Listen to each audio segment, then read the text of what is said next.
This is why I call it a clear-cut victory. The moment the Indian Air Force started striking nuclear weapon storage facilities in Pakistan, it was absolutely clear that Pakistan is largely unable to defend itself from Indian strike. दुनिया के बड़े जबरदस्त expert हैं middle east और south Asian air Wars पे। वो कहते हैं कि एक साइड न्यूक्लियर बॉम्ब के स्टोरेज फैसिलिटीज पे हमला करता है और दूसरा न्यूक्लियर पावर, उसके पास इतनी कैपेसिटी नहीं है कि उस हमले का जवाब दे। इन्होंने फतेह 1 और 2 मिसाइल्स इसलिए चलाई क्योंकि इनको लग रहा था कि साहब कि यहाँ तो हमारे न्यूक्लियर वेपन्स के जो गढ़ हैं, जो हमारे जो इंस्टॉलेशन जो है, मेन इंस्टॉलेशन है, उनके ऊपर हमले हो रहे हैं, तो उन्होंने मिसाइल चलाई। भारत ने जितना मारा है असल में उससे कम ही बताया है और उसकी वजह दो हैं। एक तो हमारा चरित्र ऐसा नहीं है कि हम इस तरह की बातों को बड़ा बढ़ चढ़ कर बताएं।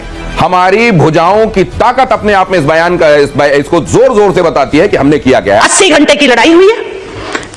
उस 80 घंटे की लड़ाई में भारत के 95 अरब, एक रफ एस्टिमेट के मुताबिक 95 अरब डॉलर्स तय हो गए हैं। अल्टीमेटली पाकिस्तान के ऊपर प्रेशर बढ़ता चला गया। जो वॉर एंड टेरर थी, उसके बाद पाकिस्तान खुद बदतरीन दहशतगर्दी का शिकार हुआ।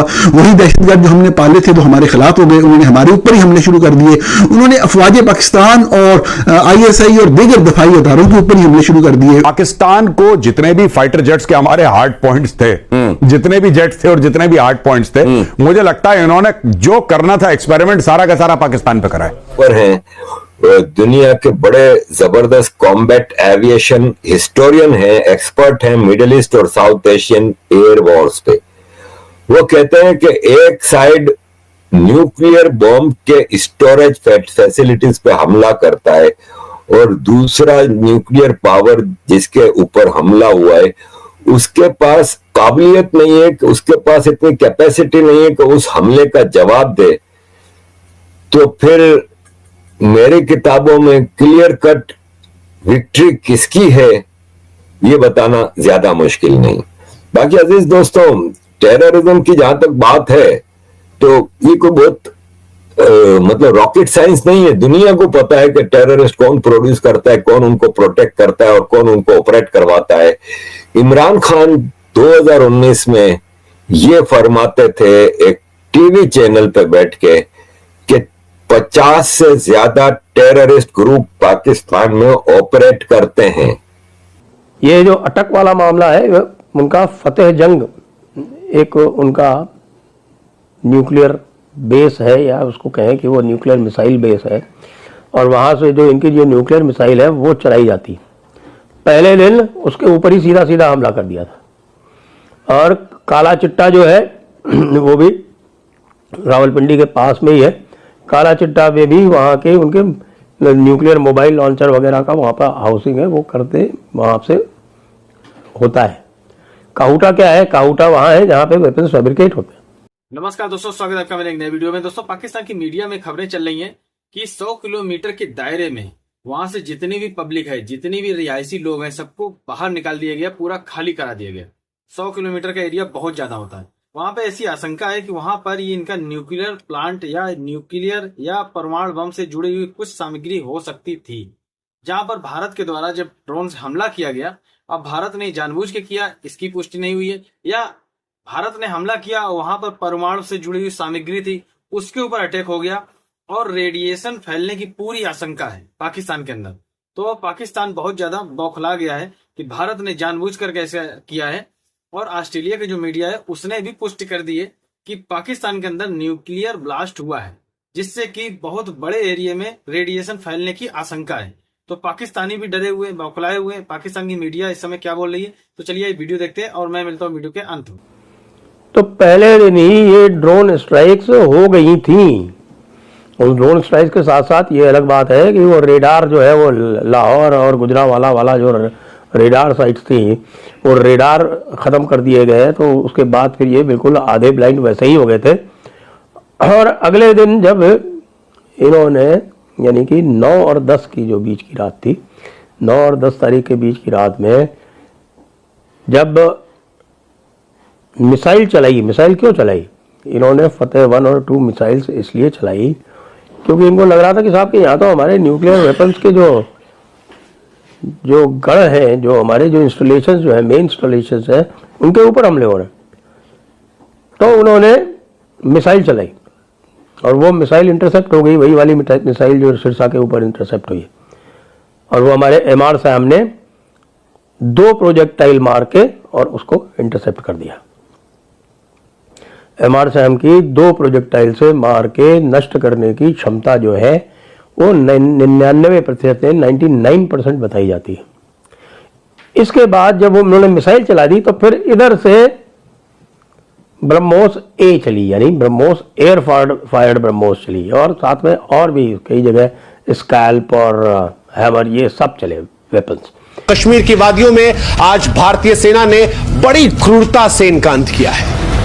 जिस क्रूरता से इन्होंने मासूम जिंदगियों को छीना था, उसी क्रूरता से आज भारतीय फौज ने इनकी जान ले ली है। और ये तस्वीरें विचलित करने वाली हैं, ये तस्वीरें परेशान करने वाली हैं, लेकिन आज ये तस्वीरें सुकून देने वाली है, क्योंकि इसमें वो शैतान भी शामिल था जिसने हमारी बहन बेटियों की मांग उजाड़ी थी, निहत्थे लोगों पर धर्म पूछकर गोलियां दागी थी। लेकिन आज इनके फटे हुए सिर से लहूलुहान लाशें जब बिछाई गई, सिर्फ खून नहीं सजा, बल्कि उस झूठे जिहादी विचारों का अंत हुआ जो भारत को बांटने का सपना देखते हैं। हालांकि हम चाहते हैं कि आप भी हमारी एक मदद करें, हमारे व्हाट्सएप चैनल से जुड़ें। लिंक हमने डिस्क्रिप्शन में और कमेंट सेक्शन में पिन कर रखा है। आप जुड़ेंगे तो इससे हमारी ताकत बढ़ेगी और आप तक जल्दी हमारे वीडियोस पहुंचेंगे। 72 हूरों की हवस में अंधे इन आतंकवादियों की आज औकात दिखाई पड़ी जब हमारी सेना की एक गोली इनके दिमाग को बाहर निकाल गई।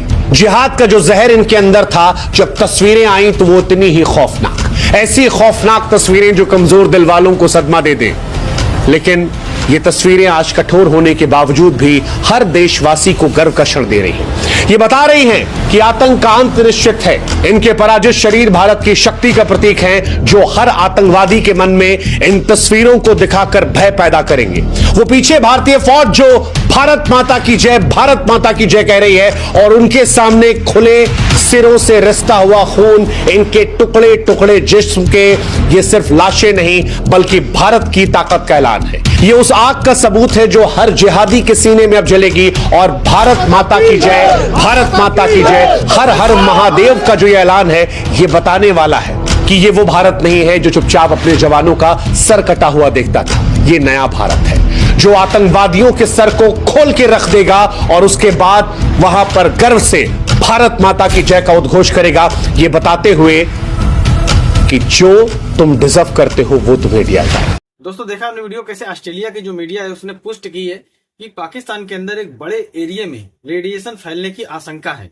अब ये भारत के हमले से हुआ कि भारत ने वहां पर हमला किया और पहले से ही वहां पर परमाणु से जुड़ी हुई सामग्रियां थी, उसमें अटैक हो गया या उसमें ब्लास्ट हुआ, उससे रेडिएशन फैला और काफी नुकसान होने की आशंका है। हालांकि पाकिस्तानी जो सरकार है उसने एहतियात बरतते हुए करीब 100 किलोमीटर का एरिया खाली करा दिया। ये पाकिस्तान की मीडिया पुष्टि कर चुकी है, लेकिन अभी ये पुष्टि नहीं हुई है कि वहां पर वास्तव में परमाणु से जुड़ी हुई कोई सामग्री थी, उसमें ब्लास्ट हुआ, उसके कारण रेडिएशन फैला। मतलब कि रेडिएशन फैलने का कारण नहीं बताया है ना पाकिस्तान की सरकार ने, ना पाकिस्तान की मीडिया ने। लेकिन कुल मिला के बात यह है कि पाकिस्तान के अंदर एक ऐसे एरिया में करीब 100-150 किलोमीटर के पूरे एरिया में रेडिएशन बहुत जबरदस्त तरीके से फैल रहा है। ज्यादा नुकसान ना हो इसके कारण पाकिस्तान सरकार ने पूरे इलाके को खाली करा दिया। ऑस्ट्रेलिया की मीडिया ने भी पुष्टि कर दी है और ऑस्ट्रेलिया की मीडिया भी इस चीज को मान रही है कि भारत ने बहुत ज्यादा नुकसान पहुंचाया पाकिस्तान के अंदर। खासकर ड्रोन अटैक जब हुए हैं पाकिस्तान के अंदर, तो पाकिस्तान के जो डिस्ट्रॉय और खत्म हुए पड़े हुए थे डिफेंस सिस्टम जो चाइना से मंगवाए गए थे, वो पूरी तरीके से क्षतिग्रस्त हो गए। आज की तारीख में पाकिस्तान की मीडिया, कमर चीमा ने भी इसको एक्सेप्ट कर लिया है कि आज की तारीख में पाकिस्तान के पास कोई भी डिफेंस सिस्टम नहीं है। मतलब कि बाहर से अगर कोई मिसाइल, कोई प्लेन, मतलब कुछ भी एसेट्स आता है बाहर से पाकिस्तान के अंदर, तो उसको डिटेक्ट, उसको काउंटर अटैक करने के लिए इनके पास कोई व्यवस्था नहीं है। हमारे पास S-400 है, आकाश है, बहुत कुछ हमारे पास है, लेकिन पाकिस्तान फालतू में उलझा और अपना नुकसान करवा बैठा। अगर एक आंकड़ों की माने तो पाकिस्तान करीब ये 2-3 दिन के जो संघर्ष हुआ, इस युद्ध में पाकिस्तान करीब 10 साल पीछे चला गया है, क्योंकि पाकिस्तान की इकोनॉमी पहले ही खस्ता हाल हो गई थी। अब इतना बड़ा बवाल इनके अंदर हो गया, ऊपर से इन्होंने जवाब दिया, उसमें गोलीबारी खत्म हुई। हालांकि हमारे पास S-400 आकाश ने पूरा जवाब इनका रोक लिया, कोई भी नुकसान हमारे भारत के अंदर नहीं हुआ। इनके द्वारा भेजी गई मिसाइल ड्रोन से कोई नुकसान हमारे भारत में नहीं हुआ। बस इनका जो बॉर्डर पे जो इन्होंने रिहायशी इलाकों पे बमबार्डिंग की, उसमें हमारे पुंछ इलाके में करीब 16 लोगों की जाने गई है। बाकी हमारे देश के अंदर, भारत के अंदर कहीं पे भी सीमावर्ती इलाकों हो चाहे अंदर हो, कोई नुकसान ये लोग नहीं पहुंचा पाए। बाकी भारत ने कितना नुकसान पहुंचाया है, इसका जवाब जब हमारे एयरफोर्स से मांगा गया तो एयरफोर्स ने साफ सीधा मना कर दिया कि हमारा जो काम है वो मारना है और पाकिस्तान का काम है गिनना। तो हमारे पास कोई आंकड़ा नहीं है कि हमने जो भी हमले किए हैं 7 तारीख से लेके आखिरी तक, तो कितने लोगों की मौतें वहां आतंकियों की या कितने लोगों की मौतें हुई हैं, तो ये आंकड़ा हमारे पास नहीं है। तो पाकिस्तान में बहुत हैवी कैजुअलिटी हुई है, ये भी बात पक्की है। तो पाकिस्तानी बहुत ज्यादा डरे, घबराए हुए। बाकी आप लोगों ने पूरा वीडियो देखा ही है। दोस्तों अगर आपने चैनल नहीं सब्सक्राइब किया तो कृपया चैनल सब्सक्राइब करें, वीडियो को लाइक करें, वीडियो शेयर करें। मिलते हैं नेक्स्ट वीडियो में, तब तक के लिए जय हिंद, वंदे मातरम।